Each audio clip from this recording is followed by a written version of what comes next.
Selamat sore. Di sini saya akan mempresentasikan usulan proposal yaitu sebagai bahan penilaian UAS dari mata kuliah metode penelitian. Di sini judul dari usulan proposal saya yaitu pengaruh penggunaan media quenching can molasses dan waktu tahan pack carburizing terhadap sifat mekanik dan struktur mikrobaja karbon rendah. Sebelumnya perkenalkan, nama saya Andi Bawasendiva, NIM F1C 018077. Dan slide pertama yaitu latar belakang. Baja adalah logam paduan, logam besi yang berfungsi sebagai unsur dasar dicampur dengan beberapa elemen lainnya, termasuk unsur karbon. Kandungan unsur karbon dalam baja berkisar antara 0,2% hingga 2,1% dari berat keseluruhan baja tersebut sesuai grade-nya. Elemen yang terkandung dalam baja seperti karbon, mangan, fosfor, sulfur, silikon, dan sebagian kecil oksigen, nitrogen, dan aluminium. Selain itu, ada beberapa elemen lain yang ditambahkan untuk membedakan karakteristik antara beberapa jenis baja, di antaranya mangan, nikel, krom, molybdenum, boron, titanium, vanadium, dan niobium, dengan memvariasikan kandungan karbon dan unsur paduan lainnya. Berbagai jenis kualitas baja bisa kita dapatkan. Fungsi karbon dalam baja adalah sebagai unsur pengeras dengan mencegah dislokasi bergeser pada sisi kristal dari atom penyusun besi.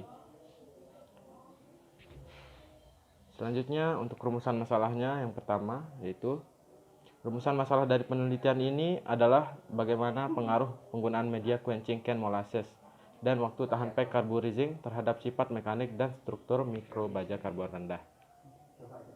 Untuk batasan masalah, yang pertama yaitu bahan uji yang digunakan adalah baja karbon rendah ST137.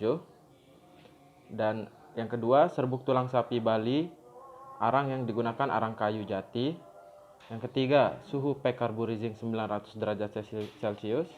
Yang keempat, variasi waktu penahanan soaking time 1 jam, 2 jam, sampai 3 jam.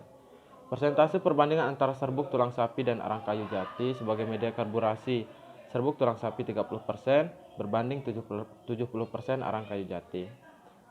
Dan yang keenam, variasi konsentrasi can molasses yang digunakan adalah yang pertama konsentrasi molasses 10%, konsentrasi molasses 20%, dan konsentrasi molasses 30%. Dan yang terakhir, pengujian sifat mekanik dan struktur mikrobaja karbon rendah ST37 atau uji kekerasan dan uji struktur mikro. Tujuan penelitian ini yaitu untuk mengetahui pengaruh penggunaan media quenching can molasses dan waktu tahan pack carburizing terhadap sifat mekanik dan struktur mikrobaja karbon rendah. Dan untuk manfaat penelitian, manfaat dari penelitian ini diharapkan agar bisa memberikan wawasan dan pengetahuan baru bagi mahasiswa Fakultas Teknik jurusan Teknik Mesin maupun masyarakat luas tentang penggunaan media quenching can molasses dan waktu tahan pack carburizing agar dapat lebih dimanfaatkan lagi. Serta diharapkan pula usulan laporan penelitian ini bisa menjadi referensi untuk adik-adik atau siapapun nanti yang membutuhkannya. Dan sistematika penelitian.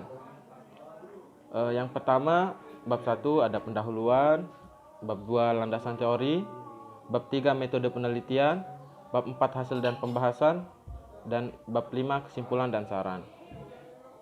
Untuk tempat penelitian ini dilakukan di Laboratorium Logam jurusan Teknik Mesin Fakultas Teknik Universitas Mataram. Selanjutnya untuk bab 2 tinjauan pustaka dan landasan teori. Yang pertama, tinjauan pustaka. Beberapa penelitian terdahulu mengenai penggunaan media quenching can molasses dan pack carburizing telah dilakukan oleh beberapa peneliti, antara lain Dodo dan kawan-kawan. Melakukan penelitian tentang tingkat pendinginan molasses sebagai media quenching untuk baja karbon tinggi 0,61% Celcius. Dari hasil penelitiannya bahwa tetes tebu atau molasses menghasilkan nilai kekerasan tertinggi yaitu 535 HVN. Dan hasil struktur mikro dari semua pengujian sampel yang telah diminati bahwa larutan molasses memiliki tingkat keparahan quenching yang lebih tinggi daripada oli mesin, tetapi lebih rendah daripada air. Dari hasil tersebut menunjukkan bahwa molasses dapat mengeraskan baja karbon tinggi tanpa meratakan komponen seperti oli mesin, sehingga molasses dapat menjadi alternatif yang sangat baik untuk digunakan sebagai media quenching. Nah, untuk landasan teorinya, baja merupakan jenis logam yang paling banyak digunakan sebagai bahan manufacturing. Bahan tersebut mempunyai karakteristik dari yang paling lunak sampai yang paling keras dengan bentuk apapun, dapat dibuat melalui pengecoran. Lalu baja karbon rendah ST37 memiliki kandungan karbon kurang dari 0,3%.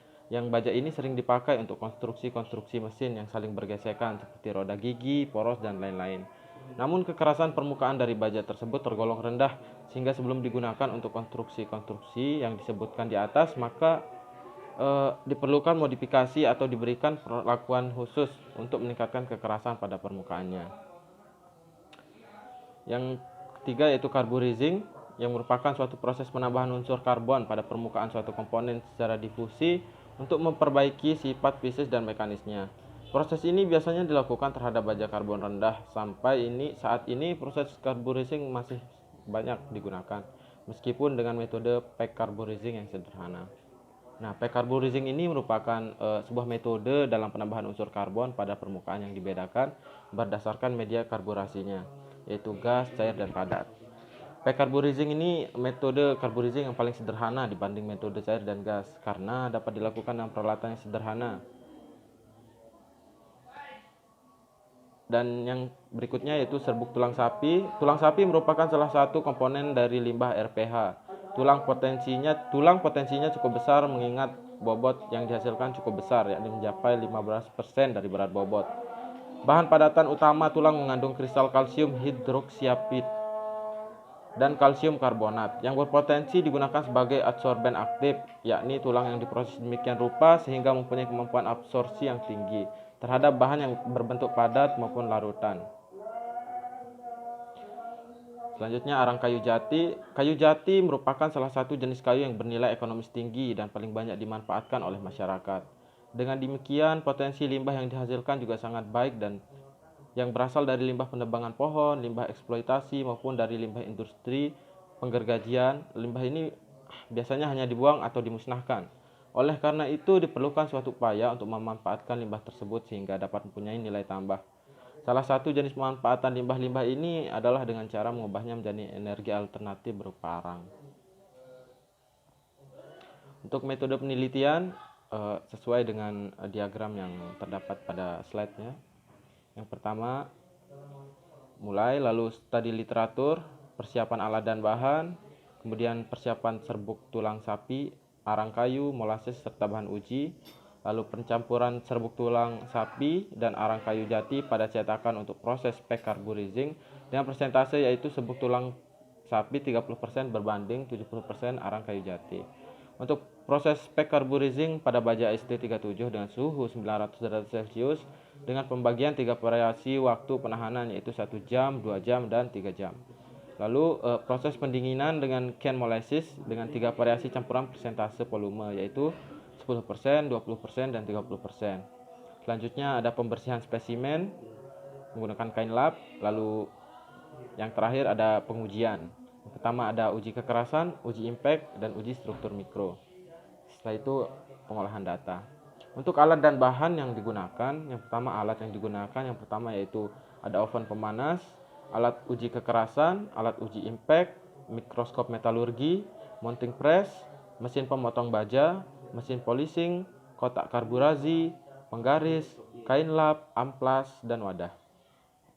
Dan untuk bahan yaitu pertama ada baja karbon rendah ST37, arang kayu jati, serbuk tulang sapi, dan molasses. Untuk prosedur penelitian, yang pertama untuk prosedur pengujian uji kekerasan, yang pertama menyiapkan spesimen uji kekerasan. Tahap ini permukaan spesimen dibuat rata dan halus serta sejajar terhadap permukaan meja uji. Untuk spesimen yang tidak rata dimenamkan terlebih dahulu dalam resin yang dicetak. Lalu menyiapkan alat uji kekerasan universal, pemilihan metode pengujian yang dipakai, pemasangan indentor yang dipakai beserta landasannya sesuai dengan jenis pengujian, lalu pemilihan beban yang telah ditentukan oleh tiap-tiap metode pengujian. Selanjutnya ada beban ditahan dengan menarik tes lever berlawanan jarum jam. Selanjutnya pemasangan spesimen nanti di atas landasan anvil holder keo dan putar handwheelnya searah jarum jam. Mengamati jarum kecil dan ditempatkan pada titik merah pada dial kekerasan. Khususnya pengujian Rockwell piringan diputar sesuai skala dan jarum panjang diamati tepat pada angka 0 skala hitam. Tes lever ditarik searah jarum jam perlahan-lahan sampai tidak dapat bergerak atau mentok. Kemudian perhitungan waktu yang telah ditentukan oleh setiap metode pengujian dan hasil Rockwell baca skalanya. Selanjutnya mengukur diameter hasil identitas untuk metode Brinell dan metode Vickers dengan bantuan mikroskop berskala. Lalu ada mengulangi pengujian di atas untuk pengujian selanjutnya dan menghitung nilai kekerasan bahan dan menggunakan persamaan yang dibuat. Yang kedua untuk prosedur pengujian impact. Yang pertama menyiapkan spesimen uji impact dan spesimen diukur dengan dimensi standar yang telah ditentukan. Lalu pembentur alat uji impact dinaikkan sesuai dengan sudut yang telah ditentukan atau sudut A dengan memutar handle beban pembentur dan kunci pembentur dengan benar serta amati jarum penunjuk agar berada pada angka 0. Lalu benda uji dipasang tepat pada anvil dengan cara menyenterkan, lepaskan penyenter tersebut jika telah benar. Pengunci pembentur dilepaskan dengan menarik lengan pengunci. Lalu setelah pembentur berayun mematahkan benda uji, maka pembentur dapat dihentikan dengan menekan rem secara perlahan-lahan. Tenaga impact yang dihasilkan dicatat dan diamati sudut B yang ditunjukkan jarum beban pembentur. Tenaga impact yang belum tersedia dihitung dengan menggunakan sudut dating atau sudut A dan sudut setelah benturan atau sudut B dengan menggunakan persamaan. Sekian dan terima kasih.